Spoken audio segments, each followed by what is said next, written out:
Autre difficulté, en chassant sur la terre ferme, le spinosaure entre en concurrence directe avec tous les grands prédateurs vivant dans le même milieu. Ici, il n'y en a qu'un, mais non des moindres.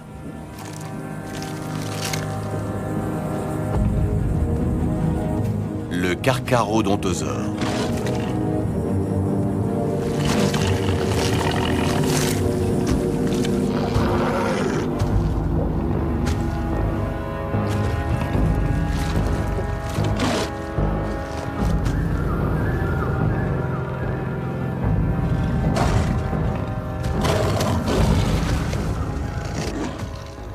Une charogne vaut autant qu'une proie.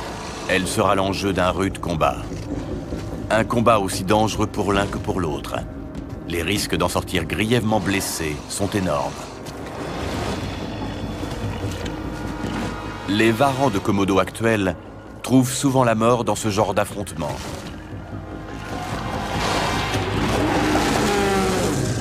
Avec ses 3 mètres de plus, le spinosaure a l'avantage d'être le plus fort.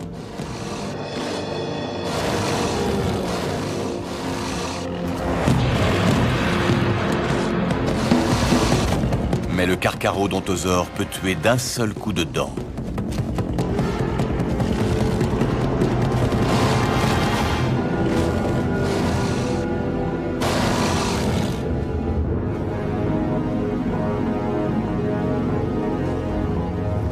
Cette fois, c'est le spinosaure qui gagne.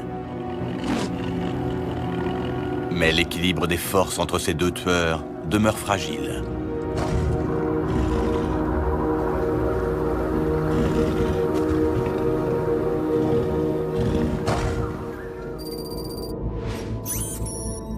En 2008, on trouve une autre vertèbre de spinosaure. L'épine neurale qui la surmonte est cassée, comme si elle avait été brisée d'un coup de dent. Les paléontologues ont supposé que cette morsure était l'œuvre d'un Carcharodontosaure. Les spinosaures étaient les plus grands des dinosaures piscivores. Mais ces prédateurs spécialisés étaient voués à disparaître. Ce qui a causé leur perte? Un changement climatique de grande ampleur. Il y a 94 millions d'années, le niveau des océans a commencé à monter, engloutissant les marais et les rivières où se nourrissaient les spinosaures.